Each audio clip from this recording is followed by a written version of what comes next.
बच्चों, मैं जागरण public school की अध्यापिका आप सबके समक्ष अपनी एक नई वीडियो के साथ हाजिर हूं। आज का विषय है अपठित गद्यांश। अपठित गद्यांश।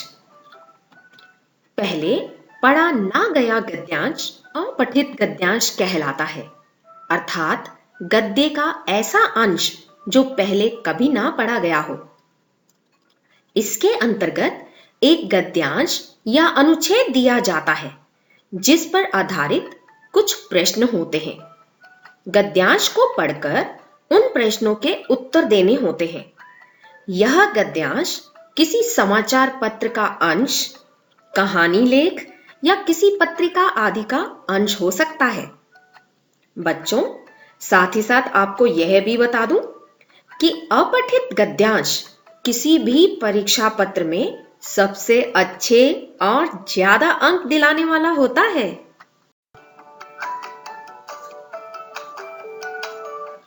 आइए सबसे पहले आपको अपठित गद्यांश का उद्देश्य बता दें।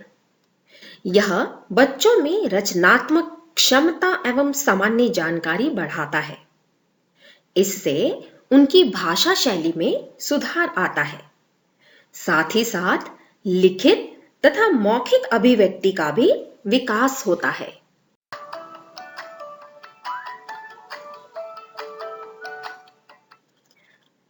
आइए अब सीखते हैं कि अपठित गद्यांश को कैसे हल किया जाता है। बच्चों, अगर आप अपठित गद्यांश को हल करते समय इस वीडियो में बताई जाने वाली मुख्य बातों का ध्यान रखेंगे तो परीक्षा में दिए गए इस अंश में आपको 100% अंक लाने से कोई नहीं रोक सकता। सबसे पहले गद्यांश से संबंधित पूछे गए प्रश्नों को ध्यान से पढ़ें। फिर दिए गए गद्यांश को ध्यानपूर्वक कम से कम 2 बार अवश्य पढ़ें और उसे समझें। मुख्य बातों तथा प्रश्नों से संबंधित अंश को चिन्हांकित करें। सही उत्तर मिलने पर उन्हें अपनी शब्दावली अर्थात अपने शब्दों में संक्षेप में दें। ध्यान रखें, उत्तर में अपने विचारों को शामिल ना करें। सभी उत्तर प्रश्नों के क्रमानुसार ही लिखें। कहने का तात्पर्य है कि प्रश्नों के उत्तर जिस क्रम में पूछे गए हैं उसी क्रम में ही उत्तर लिखें।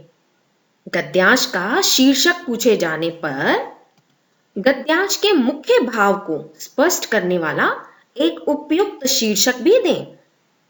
जिन प्रश्नों के उत्तर स्पष्ट ना हों उन्हें हल करने के लिए गद्यांश को फिर से पढ़ें।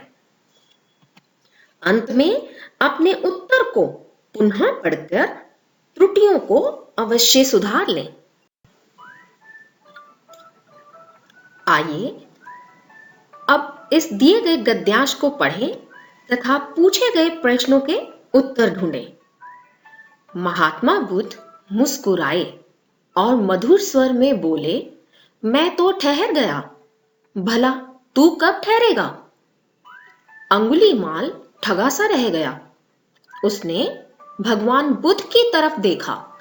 महात्मा बुद्ध के चेहरे पर दृढ़ विश्वास था, बड़ी शांति थी, उनकी आंखों में करुणा थी। अंगुलीमाल जिन लोगों को रोकता था वे थर थर कांपते थे। उन्हें सताने में उसे बड़ा मजा आता था। लेकिन यह दुबला पतला सन्यासी तो उससे बिल्कुल नहीं डर रहा था। वह बोला, हे सन्यासी, तुम्हें बिल्कुल डर नहीं लगता? देखो, मैंने कितने लोगों को मारकर उनकी अंगुलियों की माला बनाई है। अगर मैं चाहूं तो तुम्हें। इस अपठित गद्यांश पर आधारित पहला प्रश्न है, महात्मा बुद्ध के चेहरे पर कैसा भाव था? उत्तर, महात्मा बुद्ध के चेहरे पर दृढ़ विश्वास और शांति थी। प्रश्न 2, महात्मा बुद्ध ने अंगुलीमाल से क्या कहा? उत्तर, मैं तो ठहर गया, भला तू कब ठहरेगा? प्रश्न 3, इन मुहावरों के अर्थ लिखिए।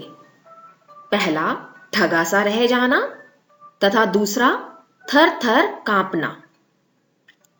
पहले मुहावरे ठगा सा रह जाने का उत्तर है हैरान होना तथा दूसरा, थर थर कांपना, इस मुहावरे का अर्थ है बहुत घबराना। प्रश्न 4, सन्यासी देखने में कैसा लग रहा था? उत्तर, सन्यासी दुबला पतला था।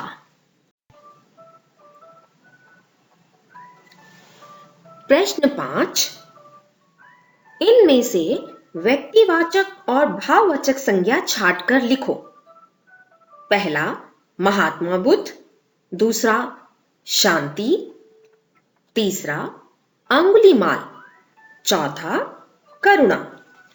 उत्तर, इनमें से महात्मा बुद्ध एवं अंगुलीमाल व्यक्तिवाचक संज्ञाएं हैं तथा शांति और करुणा भाववाचक संज्ञाएं हैं।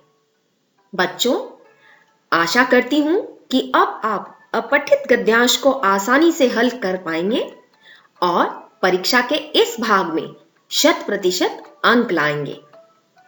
आगे एक और अपठित गद्यांश दिया जा रहा है जिसे हल करके आप अपनी बुद्धि का परीक्षण कर सकते हैं।